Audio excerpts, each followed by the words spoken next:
সর্বশেষ আপডেট আন্তর্জাতিক অঙ্গনে এবং বিশ্ব যুদ্ধের সংবাদে আপনাদেরকে স্বাগতম। আসসালামু আলাইকুম। জানিয়ে দিচ্ছি আমাদের হাতে থাকা সর্বশেষ অঘোষিত আন্তর্জাতিক সংবাদ শিরোনাম। এবার ইরানকে পারমাণবিক সমৃদ্ধকরণ সম্পূর্ণভাবে বাতিল করতে হবে বলছে মার্কিন বিশেষ দূত।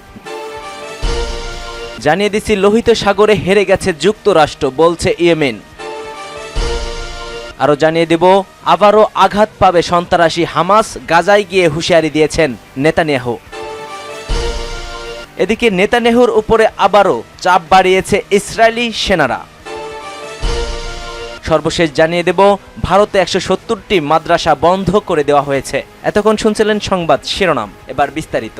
তবে তার আগে কে কোন জেলা থেকে আমাদের ভিডিও দেখছেন এবং শুনছেন জানিয়ে দিন কমেন্ট সেকশনে। একই সঙ্গে কমেন্ট করে জানিয়ে দিন আপনার মূল্যবান মতামতটি। আর ভিডিওটি ভালো লাগলে অবশ্যই একটি লাইক করবেন। পরবর্তী আপডেট পেতে চ্যানেলটিকে সাবস্ক্রাইব করবেন। ইরানকে পারমাণবিক সমৃদ্ধকরণ সম্পূর্ণভাবে বাতিল করতে হবে বলছে মার্কিন বিশেষ দূত। যুক্তরাষ্ট্রের বিশেষ দূত স্টিভ উইটকফ বলছেন, ওয়াশিংটনের সঙ্গে একটি চুক্তিতে পৌঁছাতে তেহরানকে অবশ্যই তাদের পারমাণবিক সমৃদ্ধকরণ কর্মসূচি সম্পূর্ণভাবে বাতিল করতে হবে। তিনি এই মন্তব্য করেছেন আজ। এর মাধ্যমে ইরানি কর্মকর্তাদের সঙ্গে আরেক দফা আলোচনা শুরুর আগে যুক্তরাষ্ট্র নিজেদের চাহিদার মাত্রা আরও বাড়িয়ে দিয়েছে বলে মনে করা হচ্ছে, খবর আল জাজিরা।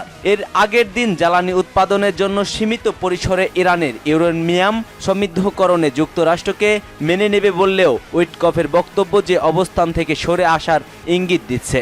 এক বিবৃতিতে উইটকফ বলছেন যে কোনো চূড়ান্ত সমঝোতার মাধ্যমে এমন একটি কাঠামো গড়ে তুলতে হবে যা মধ্যপ্রাচ্য শান্তি, স্থিতিশীলতা ও সমৃদ্ধ নিশ্চিত করবে। এর অর্থ হচ্ছে ইরানকে অবশ্যই তার পারমাণবিক সমৃদ্ধকরণ ও অস্ত্র আয়ন কর্মসূচি বন্ধ করে তা সম্পূর্ণভাবে বিলুপ্ত করতে হবে। ডোনাল্ড ট্রাম্পের মধ্যপ্রাচ্য বিষয়ক এই দূত আরও বলছেন, বিশ্বের স্বার্থেই আমাদের একটি কঠোর তবে ন্যায্য ও স্থায়ী চুক্তি তৈরি করা জরুরি। আর প্রেসিডেন্ট ট্রাম্প আমাকে ঠিক সেই কাজটিই করতে বলেছেন। উইটকফের আনুষ্ঠানিক পদ মধ্যপ্রাচ্যের বিশেষ দূত হলেও ডোনাল্ড ট্রাম্প তাকে এই অঞ্চলের বাইরেও বেশ কিছু গুরুত্বপূর্ণ দায়িত্ব দিয়েছেন। এর মধ্যে রয়েছে রাশিয়া ও ইরানের সঙ্গে আলোচনার নেতৃত্ব দেওয়া। কিন্তু অন্যদিকে ইরান এখনও এর কোনো মুখ্যম সত্যতা নিশ্চিত করেনি। লোহিত সাগরে যুক্তরাষ্ট্রের লাল রঙা চক্ষু উপেক্ষা করে ইয়েমেনিরা পাল্টা সামরিক অভিযান অব্যাহত রাখায় বিপদে পড়েছে মার্কিন বাহিনী।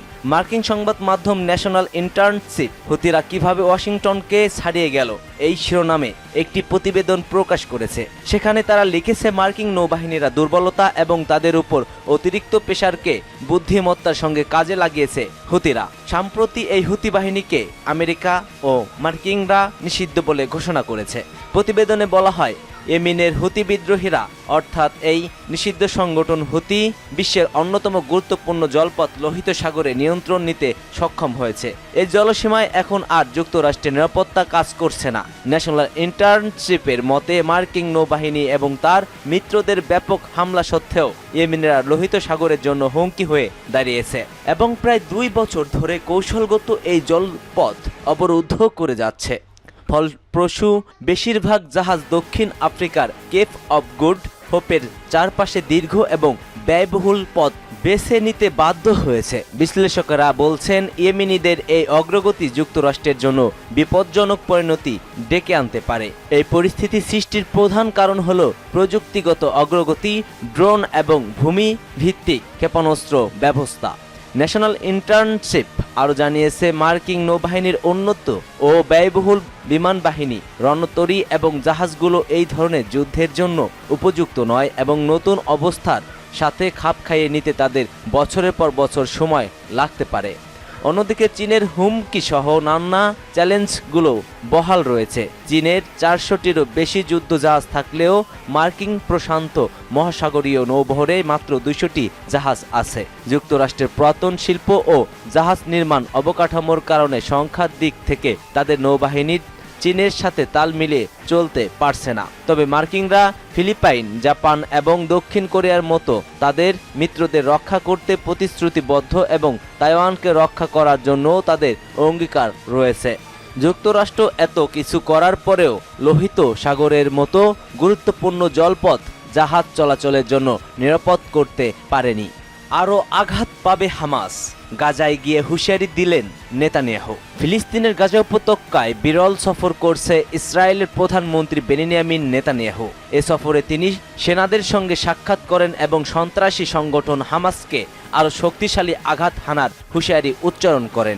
নেতানিয়াহুর কার্যালয় থেকে দেওয়া এক বিবৃতিতে জানানো হয় তিনি উত্তর গাজা সফরে যান, যেখানে ইসরায়েলি সামরিক বাহিনী সদস্যদের সঙ্গে কথা বলেন। টাইমস অফ ইসরায়েল জানায় সেখানে সেনাদের উদ্দেশ্যে নেতানিয়াহু বলেন হামাসকে আরও আঘাত করা হবে। খবর এএফপি। গাজার পরিস্থিতি নিয়ে বক্তব্য রাখতে গিয়ে নেতানিয়াহু ইরানের সর্বোচ্চ নেতা আয়াতুল্লাহ আলী খামেনির একটি পোস্ট সেনাদের সামনে তুলে ধরেন। তিনি বলেন খামেনি আবারও ইসরায়েল ধ্বংসের আহ্বান জানিয়েছেন, এমনকি যুক্তরাষ্ট্রের সঙ্গে আলোচনার সময়ও সেই হুমকি দিয়েছে। 2023 সালের অক্টোবর থেকে গাজায় ব্যাপক অভিযান শুরু করে ইসরায়েল। পরে জানুয়ারির 19 তারিখ এক পর্যায়ে যুদ্ধবিরতি কার্যকর হয়। তবে 18 মার্চ সেই যুদ্ধবিরতি ভেঙে ফের আক্রমণ শুরু করে ইসরায়েলি দখলদার বাহিনী।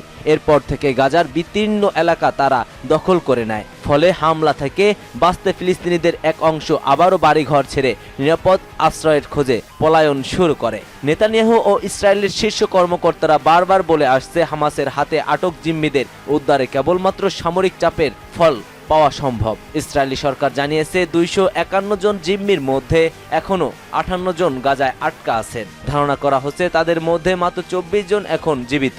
ফিলিস্তিনের স্বাস্থ্য মন্ত্রণালয়ের তথ্য অনুযায়ী 1.5 বছরেরও বেশি সময় ধরে চলা ইসরায়েলি হামলায় এখন পর্যন্ত অন্তত 51,000 ফিলিস্তিনি নিহত হয়েছে, যাদের বেশিরভাগই রয়েছে নারী এবং শিশু।